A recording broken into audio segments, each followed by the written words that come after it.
तो भविष्य मालिका साहित्य में लिखा है कि युग परिवर्तन में 1.5 लाख भक्तों की बहुत अहम भूमिका होने जा रही है। इनमें से 12,108 ऐसे भक्त होंगे जो कि जब तक एक स्थान पर एकत्र नहीं होंगे तब तक भगवान की लीला आरंभ नहीं होने वाली है।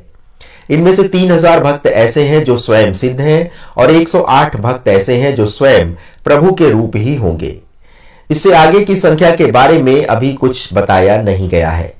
अब सबसे बड़ा प्रश्न यह है कि आजकल कल्कि के नाम पर इतने सारे जो अवतार सामने आ रहे हैं वे आखिर कौन हैं? ये तो भगवान ही जाने। तो भविष्य मालिका साहित्य में क्या लिखा है, अब इसका वर्णन करते हैं। उसमें लिखा है, भगवान के भक्तों का एकत्रीकरण का कार्य 2019 से ही आरंभ हो चुका है, जो कि चैत्र शुक्ल पक्ष दशमी गुरुवार अर्थात 18 अप्रैल 2024 तक पूर्ण हो जाएगा। एवं बिना भक्तों के एकत्र हुए युग परिवर्तन का कार्य आरंभ नहीं होगा। तो इस अनुसार देखा जाए तो भयंकर विनाश लीला 18 अप्रैल 2024 के बाद से ही आरंभ हो सकती है।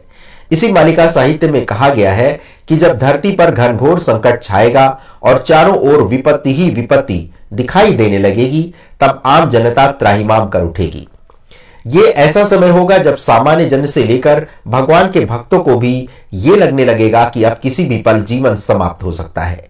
तो ऐसे व्याकुल कर देने वाली स्थिति में क्या होने वाला है, तो इसका विवरण भी भविष्य मालिका में लिखा गया है कि जब चारों ओर हाहाकार मच जाएगा और किसी को भी जीवन बचने की आशा नहीं रहेगी, तब ऐसी स्थिति में 12,108 भक्त अपनी योग शक्ति के माध्यम से कल्कि भगवान को आर्त स्वर से पुकारेंगे।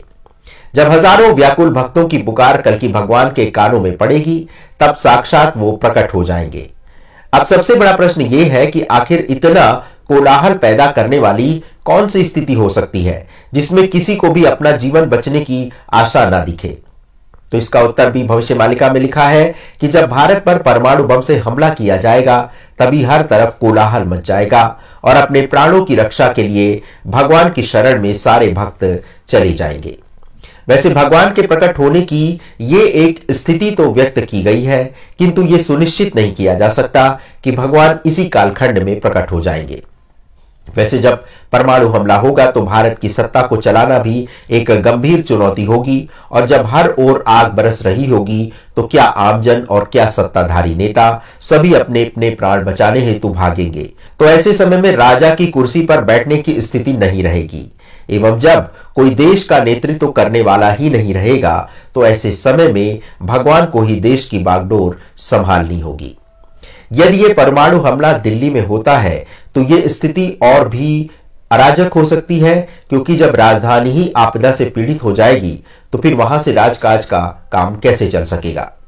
कहा तो यहां तक जा रहा है कि उस समय स्थितियां इतनी विस्फोटक हो चुकी होंगी कि सभी को बस अपनी जान बचाने की पड़ी होगी, और ऐसे में जब राजा की कुर्सी खाली रहेगी तो फिर किसी न किसी को तो उस सिंहासन पर विराजमान होना ही होगा।